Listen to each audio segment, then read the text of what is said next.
From accusations of ghostwriting to feuds with some of the biggest names in the industry, his career has been filled with highs, lows, and everything in between. But in 2015, a single rap battle didn't just rattle Drake's reputation, it exposed some of the biggest lies he'd ever told. It all started with a tweet from Meek Mill, claimed that Drake didn't write his own verses. This wasn't just a petty jab, it was a direct attack on Drake's credibility as an artist. For someone who built his career on lyricism and relatability, this accusation was devastating. But the situation escalated far beyond a single tweet when the details began to unravel. Meek's allegations gained traction when Quentin Miller's name surfaced. Quentin, a relatively unknown artist at the time, was accused of being Drake's ghostwriter. Shortly after, reference tracks leaked online, and fans were stunned to hear Miller rapping what would later become some of Drake's biggest hits. For many, this confirmed their worst fears. Drake wasn't the self-made lyrical genius he had claimed to be.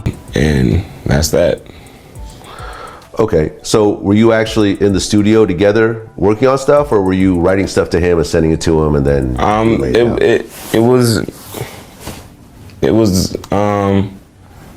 we worked together. That's all I'm gonna say. For context, Quentin Miller worked closely with Drake during the creation of If You're Reading This, It's Too Late, one of Drake's most critically acclaimed projects. Songs like 10 Bands and Know Yourself, which fans considered defining moments in Drake's career, were suddenly under scrutiny. Miller's involvement raised questions. Was Drake's success a result of his talent or the efforts of a carefully assembled team of collaborators? But Drake wasn't about to back down. Instead of addressing the accusations directly, he did what he does best. He made music, charged up. The perfect start to the summer, man, this shit is a doozy. The shit a twist in the movie, but don't jump to conclusions. His first response to Meek Mill was calm, calculated, and underwhelming. Critics called it boring, fans weren't impressed, and Meek himself dismissed it as weak. Realizing he needed to up the ante, Drake dropped back to back. Didn't get the message. Back to back like I'm on the cover of Lethal Weapon. Back to back like I'm Jordan 96, 97, whoa. The track Was Everything Charged Up wasn't aggressive, witty, and undeniably catchy. Lines like, "Is that a world tour or your girl's tour?" became instant classics, and for a moment. You love her, then you gotta get a world tour. Is that a world tour or your girl's tour?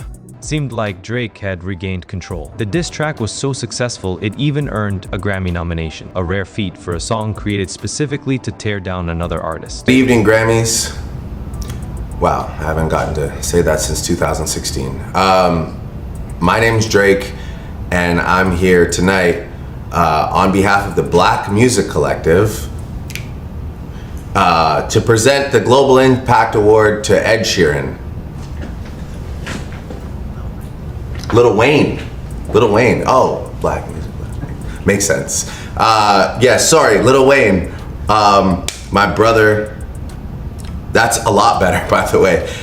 On the surface, it looked like Drake had won the battle. Meek Mill's reputation took a massive hit, and his response tracks failed to gain the same traction. But the victory came at a cost. While Drake may have silenced Meek in the public eye, the battle exposed cracks in his carefully crafted image that couldn't be undone. One of the biggest revelations was the extent to which Quentin Miller had contributed to Drake's music. Miller later claimed he wasn't a ghostwriter, describing himself instead as a collaborator. But the leaked reference tracks told a different story. Fans couldn't help but wonder, if these songs weren't entirely Drake's, how much of his discography was truly authentic? The controversy didn't just stop at ghostwriting. It led fans to dig deeper into Drake's past, and what they found only raised more questions. For years, Drake had portrayed himself as an underdog, a kid from Toronto who worked tirelessly to achieve his dreams. Tracks like Started From the Bottom painted a picture of a young man overcoming adversity. But in reality, Drake's upbringing was far from the struggle he described. Drake grew up in Forest Hill, one of Toronto's wealthiest neighborhoods. He attended private school, lived in a multi-million-dollar home, and had connections to the entertainment industry through his mother's work as a teacher and his own acting career on Degrassi. While there's no shame in coming from privilege, it directly contradicted the narrative Drake had been selling for years. And then there was the matter of Degrassi.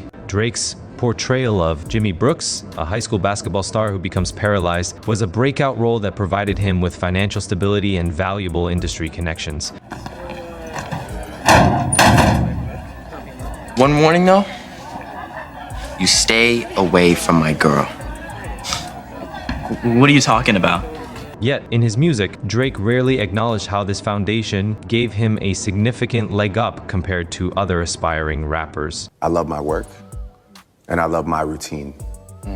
And for me to break that for somebody, It would just have to be like a really special person that fits into that puzzle and that is supportive of the things I'm doing. It had to be somebody that has taste in music. It'd have to be somebody that, you know, that I get along with so much to the point that when we're separate, I'm feeling like I can't function properly without their presence.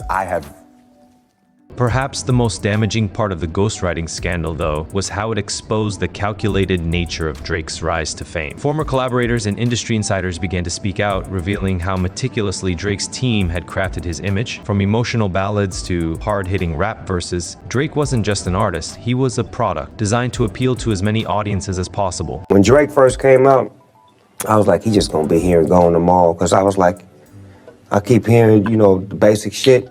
Tracks like One Dance and Hotline Bling showcased his ability to dominate pop charts, but they also blurred the lines between rapper, singer. Oh, higher powers taking a hold on me. I ain't even one dance, got a Hennessy. For some fans, this versatility was proof of his genius. For others, it raised even more questions about his authenticity. And then there was his response to the backlash. While Drake continued to deliver hit after hit, he avoided directly addressing the controversy in interviews, leaving fans and critics to speculate. Was he genuinely unfazed, or was he simply dodging the truth? Despite the backlash, Drake's career continued to soar. Albums like Views and Scorpion shattered streaming records, and his collaborations with artists across genres solidified his position as a global superstar. But the battle with Meek Mill left a permanent stain on his legacy. For many, it confirmed that Drake's artistry wasn't as pure as he had once claimed. The debate over ghostwriting also sparked a broader conversation in the hip-hop community. How much does authenticity matter in an era where commercial success often takes precedence over artistic integrity? For some fans, Drake's ability to deliver hits outweighed any questions about his writing process. For others, the revelations were unforgivable. In hip-hop, where authenticity has always been a cornerstone, the ghostwriting scandal felt like a betrayal. Artists like Kendrick Lamar and J. Cole built their reputations on being real and raw, and Drake's approach, though undeniably successful, seemed to undermine that foundation. But perhaps the most telling aspect of the entire controversy is how it's remembered today. While Meek Mill's accusations exposed some uncomfortable truths about Drake, they didn't derail his career. If anything, they solidified his ability to navigate controversy and come out stronger. In the end, the rap battle didn't destroy Drake, it humanized him. It reminded fans that even the most polished stars have flaws, secrets, and cracks in their armor. But those cracks also forced people to confront an uncomfortable truth. Drake's greatest strength wasn't his lyricism or his relatability, it was his ability to control the narrative. Whether you view him as a master strategist or a flawed artist, there's no denying the impact of that 2015 rap battle. It didn't just expose Drake's biggest lies, it redefined what it means to be a rapper in the modern era. And for better or worse, Drake came out on top.